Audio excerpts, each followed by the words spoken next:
When did the class clown take it too far? Junior year in high school in Algebra 2, the teacher was kind of a douche. So, this one guy, let's call him Mike, would give him a hard time. This was a regular thing, and Mike would get kicked out of class for saying and doing some inappropriate stuff, but we all thought it was hilarious. One day, our teacher didn't show up to class.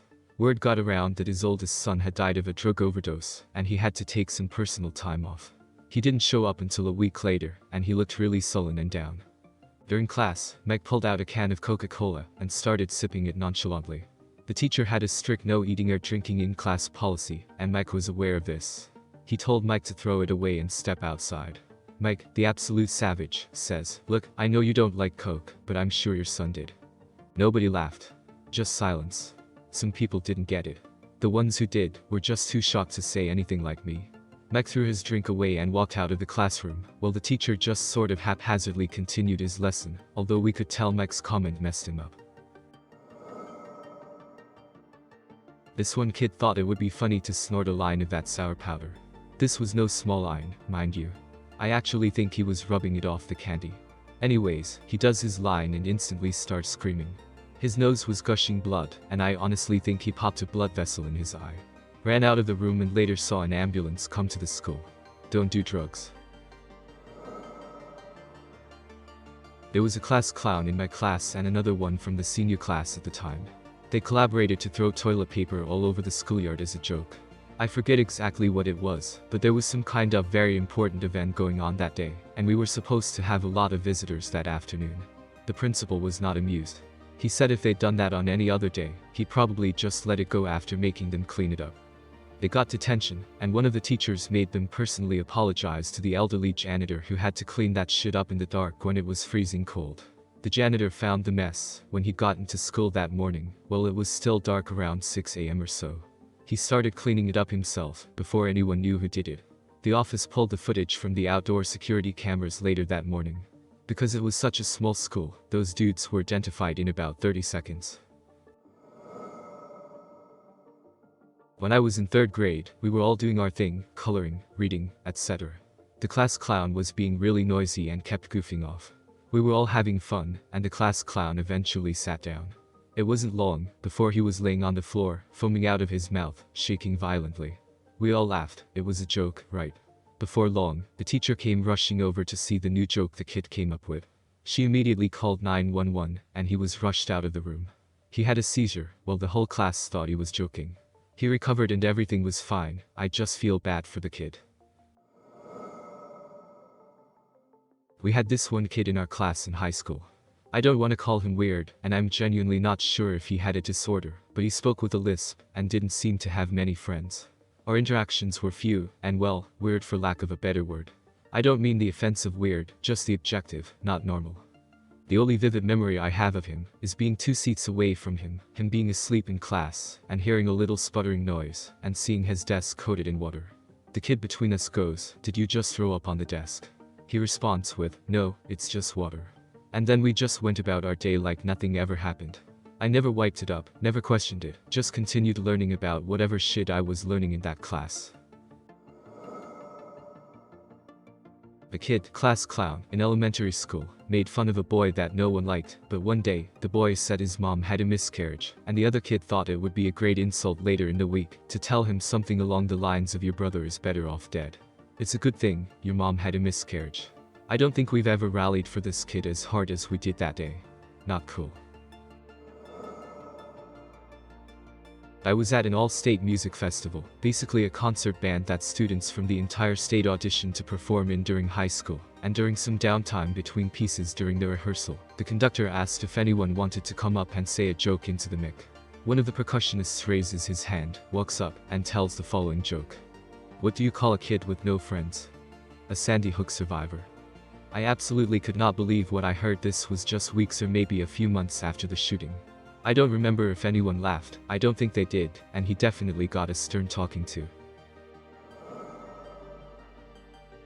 My sophomore year of high school, it was an English class, and there were 4 class clowns in the same class. The second semester of school, so it was shortly after I'd been switched from one teacher's class to the new one. During the first semester, there was a student a grade below us that had committed suicide. And the year before that, my cousin had done the same. The teacher walked out of the classroom to take something to get printed or something, and left the only senior in the class in charge. Both she and I were close to the deceased freshman's family and had struggled with his death together. Not a minute after the teacher left, two of the clowns got up and went over to the windows, grabbed the pull string to the blinds, and used it as a noose to hang themselves. Some kids laughed, some kids told them to knock it off, a few just wanted to finish their worksheets. But I had to leave the classroom, and I passed the teacher in the hall. She saw I was crying and asked what happened. I was trying to explain while sobbing, when the senior came out after chewing the clowns a new one, and explained to the teacher what had happened. She actually escorted everyone, except the clowns, out of the classroom, so she wouldn't disturb the other classes around us with how much and how loudly she yelled at them. I knew a guy, a high school student in the late 60s. He and his best friend were very close, but had also dated the same girl. My buddy dated this girl first, and now the friend was dating her. No problems, but they both understood how this could be perceived as a potential friendship ender. They had a joke all planned out. The best friend grabbed some ketchup packets from a fast food restaurant. After lunch, he was sitting in class with the packets torn slightly, tucked unnoticeably in his hand. My buddy had the starter pistol from the track and field team. You see where this is going. My buddy ran into the classroom and shouted, "You can't steal my girl from me. If I can't have her, no one can." He fired the starter pistol, filled with blanks, not bullets, in the direction of his best friend. The friend, who had jumped up from his desk during the shouting, clutched his chest from the fake bullet wound, sending horrifying streaks of red ketchup flying all over his white t-shirt. He collapsed. The look of horror on the face of every student in the room, my buddy said, was amazing. He and his best friend both got detention. Sometimes I think about this story, and I wonder what would happen if high school students tried this in a post-Columbine world. It's crazy how much time changes in just a couple of generations. There was a story here in the UK, not so long ago, about some kid who was messing around in class and flicking bits of food at people. He threw a bit of cheese at this kid, who it turned out, had severe allergies, and ended up going into anaphylactic shock. School mishandled it quite a bit, and the poor kid ended up dying. Not sure if this is exactly a case of the class clown taking it too far, he wasn't to know. But the consequences were dire even so. I had my moments of class clownery. The only one I really regret all these years later was from middle school. My science teacher was telling us a story about dealing with bullies. Back in his day, some punks were messing with him and his friends, and he confronted them. At some point in the exchange, he said something like, "Come at me anytime, I'm not hard to find." I'm paraphrasing. For some reason, my dumb brain thought, not hard to find, easy to spot, so large that you can see him from anywhere. Looking for a laugh, I spoke up and said, "Why? Were you fat?"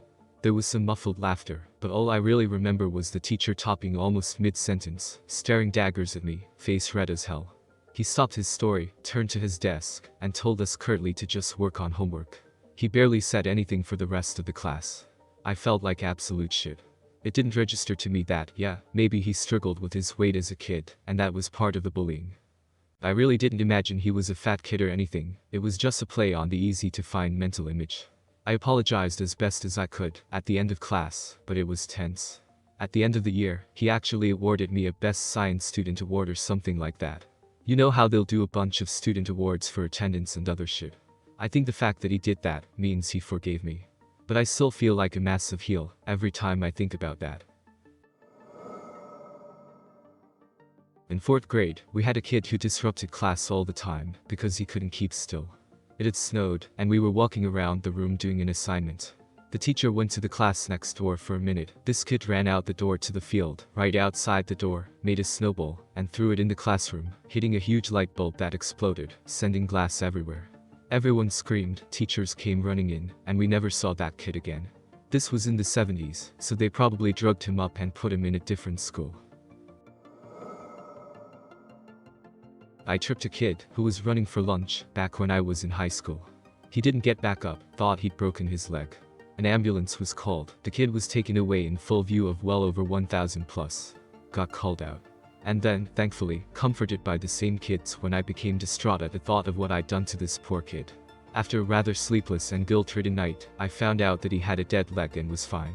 30 years later, I still freak out at what the 14-year-old me did. I am so sorry, Tristan. My roommate was a class clown type. We had both been out of school for years at this point. One day, I spent the entire day making syrup. It's a long process of letting the ingredients simmer down for hours. But it's a labor of love, and I was willing to do it. After I finished the syrup, I put it in the fridge to cool while I got a shower. For some freaking reason, my roommate decides to pour a bunch of hot sauce in my syrup, ruining the whole pot and wasting my entire day. He didn't understand why I didn't find it funny and got pissed when I got mad. He was a jerk.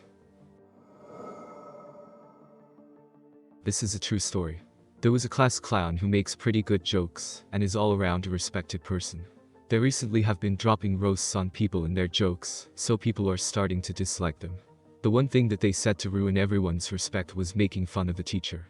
Usually, people would find it funnier because it's somebody, in general, doesn't like to begin with, but this was way too far. The teacher was asked if she was a Cubs fan, and she said she is, because her dead uncle, who was the nicest person she ever met, was a die-hard Cubs fan. The class clown then exclaimed he was such a die-hard fan that he died hard. This was so bad that the teacher started crying and dismissed us early, so she could get better. In high school, this kid had to make a video about the concept of chaos. As his example of chaos, he decided to use the political situation in Israel. In his video, he simulated a bombing and then made an explosion noise. Then he called out this one Jewish kid in the class who never talked, and he said, "Thank you for this wonderful moment." The funny thing is that the teacher played the video in front of the class without previewing it, and then he never punished the student who made the video because he was afraid he would get in trouble for showing it to the class. There's this kid in class that is struggling financially in life. He's a kind kid though, we hang out sometimes and we're kind of close. Let's call this kid Francis. One day, it was raining really hard, and Francis rarely goes to school when the weather is bad, because he couldn't afford to commute by public transportation, and his family didn't own any vehicle. Plus, it was January. So, when he did get to school on that rainy day, I was surprised. He walked all the way here with an umbrella. The day went by and it's almost over. The weather was still rainy, and we were about to go. We were chatting and laughing, and we failed to expect the holes all over Francis's umbrella. The class clown, let's call him Martin, laughed, pointing at Francis. Francis was a small 4 feet 8 inches height kid in 8th grade, and Martin would always bully him for that, which seems funny to him, but it isn't for the class, and for Francis. But this time, what Martin did to Francis made Francis cry. He explained to me that the umbrella he had was something his family got for free last Christmas. The fact that Francis is barely getting by and has a valuable item destroyed made me furious. But I didn't want to say anything because Francis told me not to tell the teacher. Although, the next day, the teacher addressed an issue about someone's umbrella getting broken. Francis was totally silent and Martin was looking away. The whole class speculated that Martin did it. And the teacher confirmed it. Martin was called for detention, asked if he could buy Francis a new umbrella, and had to do charity work for a week. Our funny teacher thought it was worth mentioning that the class clown got the lowest grade on an assignment in the class, and teach us a lesson about what happens when you goof around all day long and do not pay attention. What everyone thought was funny, since the kid was usually very upbeat and happy, resulted in him getting so embarrassed that he ridiculed our teacher for being morbidly obese, single at 60 years old, and bald. No one understood why he would say such hurtful words as a clap back. No one laughed, but he was chuckling and brushed it off. Our teacher quietly got up as it got dead quiet, took a deep breath, flung the desk across the room, and yelled his lungs out to get the hell out of his classroom. I swear, you could hear the building shake. Once he cooled down, he apologized, but you could hear the hurt in his voice. Our class was given a worksheet, and no one said a word. He was at his desk, the entire rest of class, trying not to break down, and at one point, exited the room to talk to the teacher next door, who was concerned and heard the whole thing. They ended up changing the kid's schedule completely around a mid-school year, just to switch him to another teacher. No one found him funny anymore after that.